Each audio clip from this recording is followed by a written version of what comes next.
pussy? I don't know. This is something I can't get off. Bitch, don't try me like that. Shut the for once. Come on. Every time I You went got to the right say, one. you kept interrupting. So Is that shut what the She's the one that's acting like a dummy. How about you just shut up for Why don't once? you get out that chair and make Real, Get the bitch. Ladies and gentlemen, welcome to Shelby's Amazing Cockroach Show.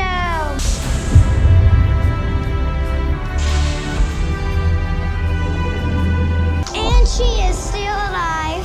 Can you even imagine this? Lupe shares her battle with stress eating, acknowledging her need to stop consuming unhealthy meals as she prepares to fight for her life under medical guidance. Hold your spoons because the struggle is just heating up. But I know these have to be my last unhealthy meals.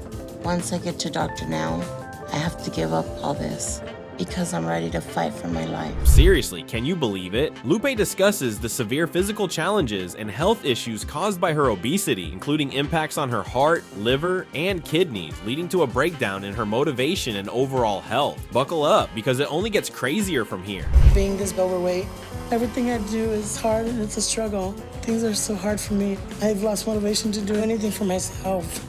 And my body's starting to break down. This is seriously jaw-dropping. After suffering from diabetes and a diabetic coma, Lupe recounts the extreme medical intervention she required, including a tracheotomy performed due to excessive fat around her neck. You might want to sit down for what's coming next. I feel helpless, worthless. Because of my weight, I am diabetic, and what scares me the most is that my kidneys will fail again. I've already got into a diabetic coma, and there was so much fat around my neck. Unbelievable, right? A decade after her coma, Lupe has been bedbound, using her bed for all daily activities, and expresses deep hatred for her confinement. The story takes a twist in just a moment. My place where I take a shower, where I do everything. Words can't even explain how much I hate being in this bed.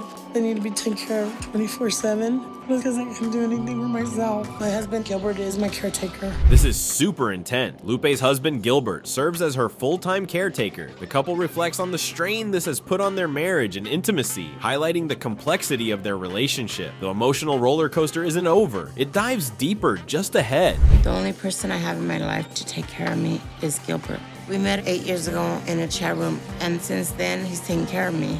Thank you so much.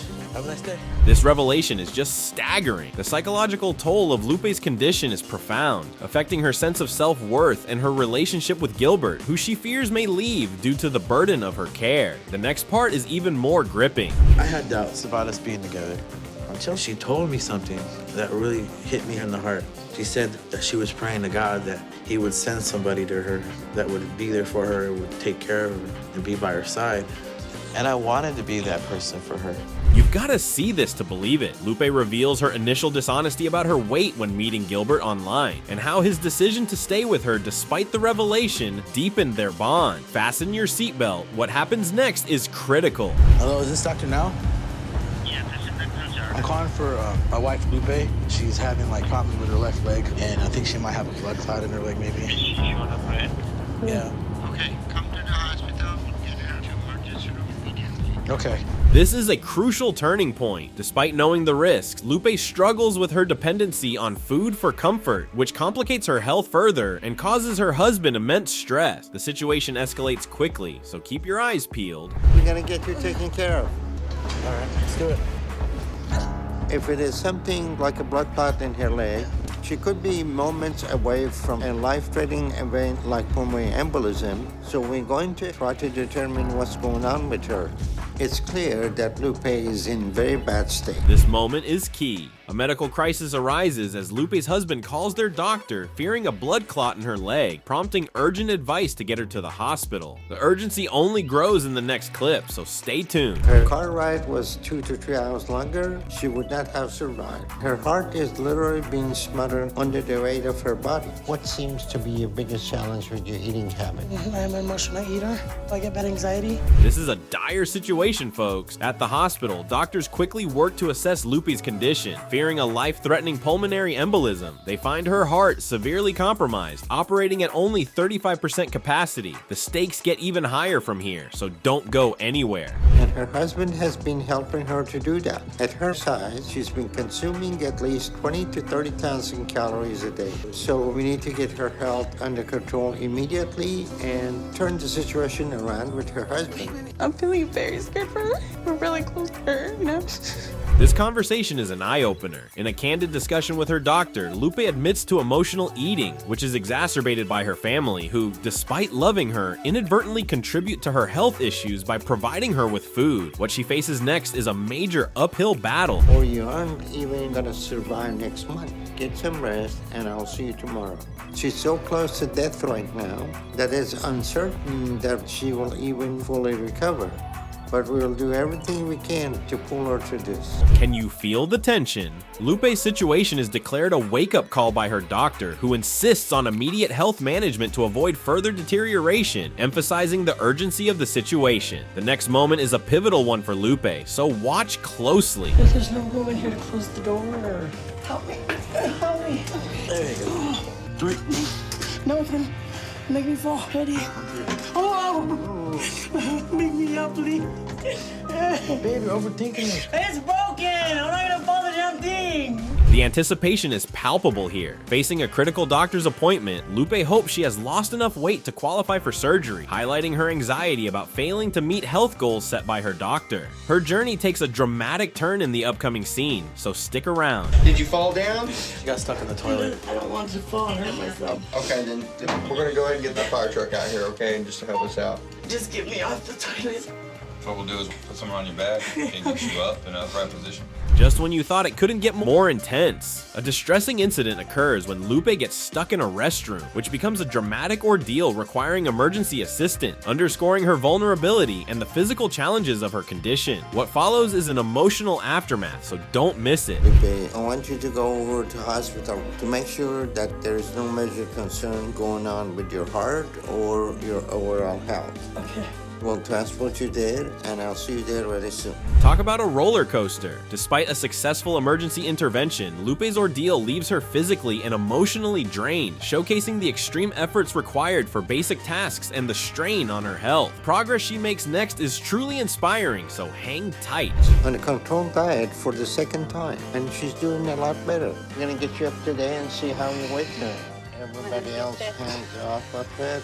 That's 128 pounds you lost now. What a remarkable turnaround. After months of controlled dieting in the hospital, Lupe shows significant progress, losing 128 pounds, which leads to a cautious optimism about her recovery and future. The next step in her recovery will surprise you, so keep watching. Do this on her own.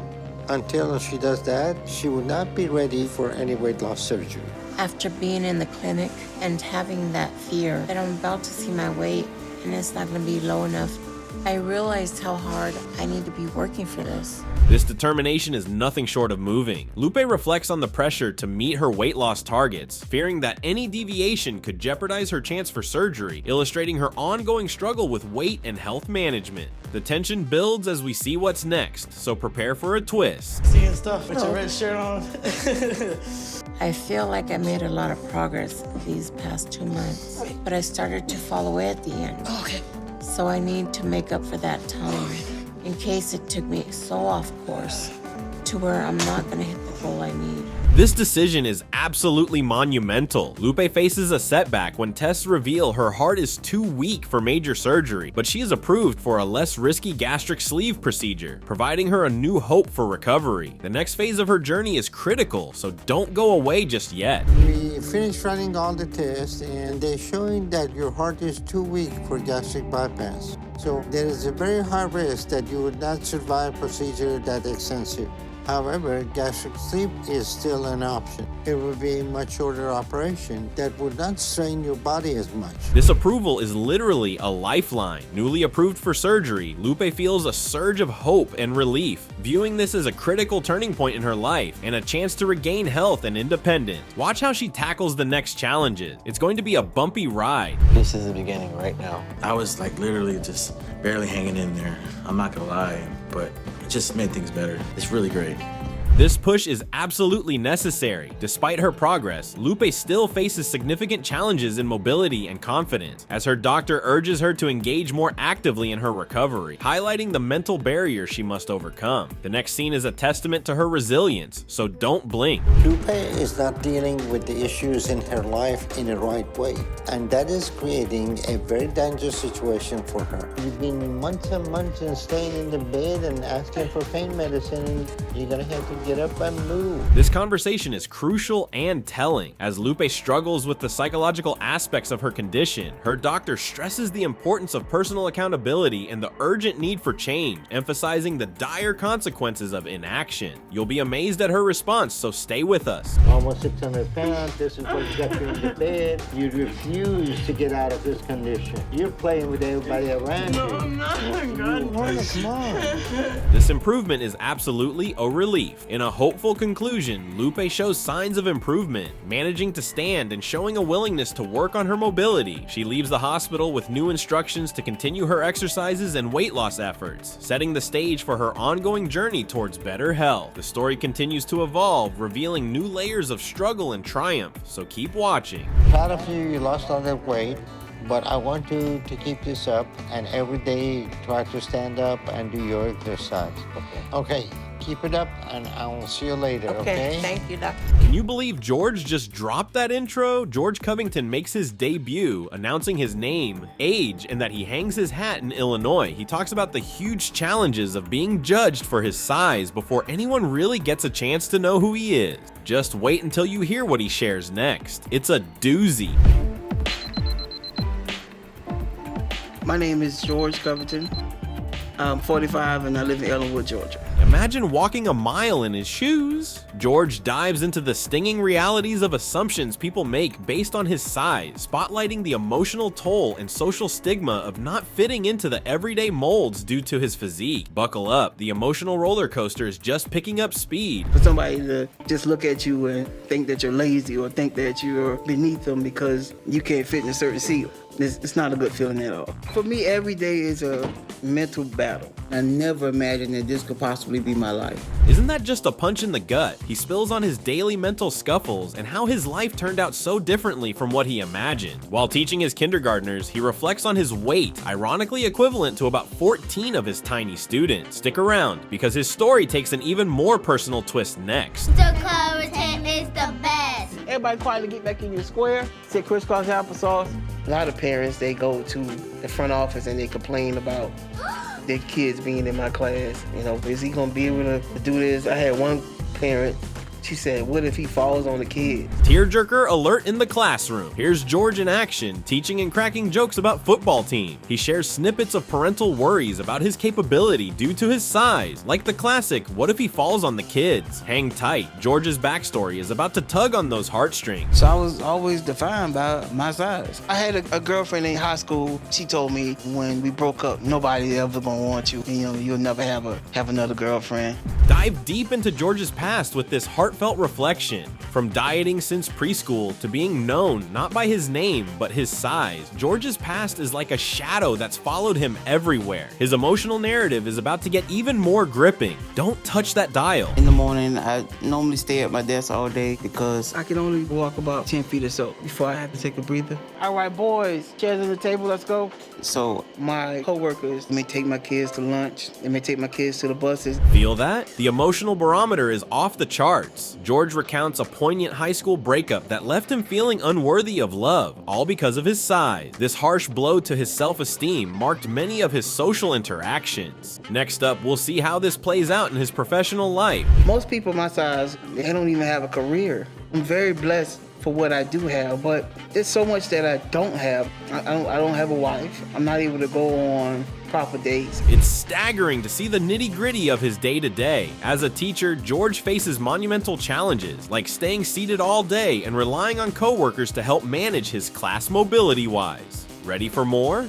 George's personal and emotional challenges up next are even more revealing. But I think he needs to do what he needs to do to lose the weight so he can go out more. Right now, it just isn't the time. No one knows what the future brings. So we'll see. Thank you so much. All right, you're welcome. You know, we're a team. You know, that's what we do. We're family. This segment is a real eye-opener. Despite his success in the classroom, George opens up about the limitations his weight creates in his personal and social life, like not being able to sit with his students on the floor or date actively. Up next, delve deeper into his personal life. It's quite the emotional roller coaster. I know that I'm dangerously overweight at this point in my life. I have shortness of breath, I have sleep apnea, I sleep with a CPAP machine. My body retains water. My legs just swell up. It's hard for me to get around. Get ready for some heartwarming yet complex emotions. George talks about his past love and current friendship with Sincere, revealing his undying feelings and hopes for a future together once he tackles his weight issues. The next scene is a stark revelation that might just change everything. Changed my life. You ready to watch these Falcons win? Yep. What up, boy? Hey! Hey, what's up, girl? George hits a major turning point here. Seeing a photo of himself highlights his immobility and deep-seated unhappiness, sparking a heartfelt apology to Sincere for the strain his condition may have caused. Brace yourself, because what comes next adds a lighter note to his journey. George is my big brother. Do anything for him, lay down my life for him, blink of an eye. But as a family, everyone has always enabled it, you know, like whether it's be from fixing his food to helping clean his house. Time for a bit of fun. George kicks back with friends to enjoy a football game, showcasing the normalcy and camaraderie in his social life despite his struggles with weight. This moment also shines a light on family dynamics and their sometimes enabling behavior. But don't go anywhere. George's playful banter with his brother is up next, and it's a hoot. You ever play football, George? I never played football. I can tell some stuff. Now, in high school, he was in the band. He played trombone. People would come from around the city to watch him at the halftime show. Did that just happen? George and his brother Willie share a lighthearted moment, reminiscing about high school band days and poking fun at George's marching skills, or lack thereof. It's a sweet sibling moment filled with jokes and nostalgia. Coming up, watch as George takes a monumental step towards changing his life. Does he think he can outpunch me, and I don't even know why. Well, what's the terms of the bet? If I win, I get a kiss. This could be the moment of truth for George. He gears up for a crucial visit to the doctor to talk about potentially life-altering bariatric surgery, wrestling with hope and hefty nerves about the outcome. This appointment might just be the lifeline he's been hoping for. Stay tuned, because George's journey to a new beginning is just around the corner. Go ahead and sign in for me. I'm definitely starting to get nervous about getting on the scale. You ready? All right. And I'll be right with you, okay? Thank you. My biggest fear is that he says he can't help me. This surgery is my last resort. Right from the get-go, the atmosphere is charged with tension. A family disagreement kicks off with a heated conversation among the sisters. One sister clearly expresses her reluctance to participate in the planned activities, pleading to be left alone, while the others push for family unity, thinking of the children's feelings. It's a bumpy start to what was supposed to be a relaxing family vacation. Strap in, because there's more turbulence ahead. What do you plan on doing tonight? I don't care what I do tonight. So you gonna sleep in a van? Sure. Sis, don't be like that. Leave me alone now. Well, come in for Gage. He wants you to go in, too. Things quickly go from simmer to boil. The standoff continues as one sister opts to stay in the van, creating distance between herself and the rest of the family. She faces persistent pleas from her siblings to consider the emotional impact on a particularly young family member who misses her. This emotional tug-of-war sets the stage for some eye-opening development. You won't want to miss what's up next. I want all of y'all to get out of my face. We just want you to go in. I don't want to go in. I'm not an animal. Y'all don't have to watch me. Here's where it gets really dicey. Concerns escalate when one of the sisters complains of feeling unwell, sparking a debate over whether to call an ambulance. The night's tension is amplified by the challenge of handling health scares in such a charged atmosphere. It's a critical juncture that leads into even more gripping scenes. I'm ready to go home. Honestly, I'm a home person anyway. I'm a hermit. I like being at home. This is easier, and I'm more comfortable at home. I have to do what's right for me, and they need to understand that. Just when you think it's all about relaxation, personal preferences throw a wrench in the plan. One sister admits she'd rather be at home than out and about, stressing her comfort with being a home person. A family grapples with whether to cut the vacation short or persuade her to stay. Gear up, because the emotional ride isn't over yet. I ain't interrupting nobody vacation. I came here for y'all. Who you on the phone with, sis? My business. I'm done. Just make sure she has something to Tell eat. your little boy in Las Vegas hello. That's why you want to leave. And now for a curveball no one saw coming. Tensions flare over personal issues as one sister is confronted about her risky communications with a past acquaintance, adding layers to the ongoing family drama. This segment peels back more layers of personal strife affecting family ties. Make sure to stick around, because the next part cranks up the drama even further. Because we having a little thing with Tammy, don't mean we can't enjoy the day and go get us a photo taken. Hey, how are you guys doing? Good, how are you? I'm good. Oh, look at this, We got the whole setup in here. Okay. So this is all the Look at costumes it. and stuff. Okay. Lots of options for you guys. Okay. Just grab whatever we Or want. the bottom part of that will help you get into it. Amid the storm, a moment of lighthearted fun emerges. Despite the ongoing tensions, the family finds time for a playful dress-up photo shoot, injecting a bit of humor and bonding into the narrative. It's a brief respite from the drama, but don't settle in just yet. The next twist is just around the corner. Because I haven't been able to be on one for so long. When I was younger, I was at an amusement park. It was one of them roller coasters that you had the thing coming over and click. Well, I sat on it and pulled it over and it was like that far apart. Here comes a high point worth cheering for. Celebrations are in order as one family member tackles a personal milestone by attempting to ride a roller coaster after significant weight loss. This achievement underscores the personal victories amid the family squabbles. As this scene closes, prepare for the next segment that promises to be equally compelling. This ride and ride. When you've been fighting with weight loss as long as I have, it's the little battles that you win that give you the most satisfaction. This thing is fun! Ending on a note of reflection and tentative joy, the episode concludes with heartfelt musings on personal growth and family importance. Despite the bickering and challenges, it's a poignant reminder of the small victories that accompany tough journeys like weight loss. As we wrap this up, stay tuned. The family's journey continues to unfold with more heartfelt and heated moments. Bitch, don't try me like that. Shut the for once. Come on. Every time You got the right one. you kept interrupting. So Is that shut what the it- She's the one that's acting like a dummy. How about you just shut up for Why once? don't you get out that chair and make Will, bitch. get the in? You won't shut up. How am I supposed to say anything if you keep talking? Did you hear that? At this moment, a piercing scream cuts through, jolting the atmosphere. This unexpected noise sharply redirects the viewer's focus, likely hinting at a shocking or surprising turn in the video, which delves into a child's peculiar fascination with collecting cockroaches. Just when you think it can't get more wild, the next scene adds another layer of surprise. Go to bed, honey. Can you read me a bedtime story? I don't want to go to bed. Legs up. Hey. Okay, kids, time to get up and eat. Guess who's coming to the bug party? Shelby Counterman steps into the spotlight as a 9-year-old cockroach collector, starting from a modest group of 5 to now housing thousands. This introduction lays the foundation for the entire video, showcasing Shelby's deep affection and sizable collection of these critters. As you absorb this, prepare yourself for what's around the corner. It's a doozy. I like roaches because when they crawl my arms, they tickle me, and when I hold them, they make me real happy. I could do without them, but she really likes them, so... This will tug at your heartstrings. Shelby shares how the roaches not only tickle her arms, but also tickle her heart, making her beam with joy. While her family has mixed feelings, with her dad barely tolerating the creepy crawlers, it's clear this hobby is more than just a passing phase for Shelby. Up next, we dive deeper into the world of these fascinating insects. These are my Madagascar hissing cockroaches. Sometimes they're too noisy, I will hiss at them.